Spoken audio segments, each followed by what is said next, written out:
ഇന്ന് മണ്ഡലമാസം 41-ാം ദിനം. ഞങ്ങൾ അന്നദാനം കഴിക്കാനായിട്ട് പോവുകയാണ്. ഇവിടെ അടുത്ത് കൊട്ടാരത്തിൽ അന്നദാനമുണ്ട്. ഞങ്ങൾ കണ്ടത്തിലൂടെയാണ് പോകുന്നത്. കാരണം റോഡിലൂടെ പോകുമ്പോൾ ഒത്തിരി ദൂരമുണ്ട്. കണ്ടത്തിലൂടെ പോയാൽ എളുപ്പം എത്താം. കുറേ ആൾക്കാർ ആഹാരം കഴിച്ചിട്ട് തിരിച്ചു പോകുന്നുണ്ട് വീട്ടിലേക്ക്. ഗ്രാമപ്രദേശം ആയതുകൊണ്ട് ഇവിടെ നല്ല പച്ചപ്പാണ്. ഇപ്പോൾ കുറേ കാടൊക്കെ കയറി കിടക്കുക. സ്ഥലമൊക്കെ കാണാൻ നല്ല രസമാണ്. ഫോട്ടോ ഒക്കെ എടുക്കാൻ നല്ല രസമാണ്. അങ്ങനെ കൊട്ടാരത്തിലെത്തി. അങ്ങനെ ഫുഡൊക്കെ ഞങ്ങൾ മേടിച്ച് കഴിക്കാനായിട്ട് വന്നിരുന്ന്. ഞങ്ങൾ വന്നപ്പോൾ വലിയ തിരക്കൊന്നും ഇല്ലായിരുന്നു. ചോറ്, സാമ്പാർ, മോര്, അവിയൽ, തീയൽ, അച്ചാർ, പച്ചടി, ഇത്രയായിരുന്നു ഫുഡ്. പിന്നെ പായസം ഉണ്ടായിരുന്നു. ഇതാണ് ബിന്ദു ആൻറ്റി. ഇന്ന് എൻ്റെ കൂടെ കൂട്ടിന് വന്ന ബിന്ദു ആൻറ്റിയാണ്.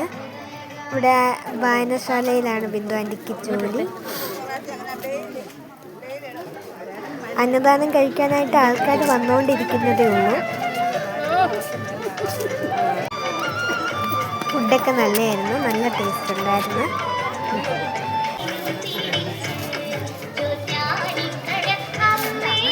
ബിന്ദു ആൻറ്റി ഫുഡ് എങ്ങനെയുണ്ട്? സൂപ്പർ, നല്ല ടേസ്റ്റ്. അങ്ങനെ ഫുഡൊക്കെ കഴിച്ച് അരിപ്പായസം കുടിക്കുകയാണ്. നല്ല പായസമായിരുന്നു. അങ്ങനെ ഞങ്ങൾ തിരിച്ച് വീട്ടിലേക്ക് നടക്കുകയാണ്. തിരിച്ച് കണ്ടത്തിലൂടെ തന്നെയാണ് പോകുന്നത്. കാരണം എളുപ്പം എത്താം.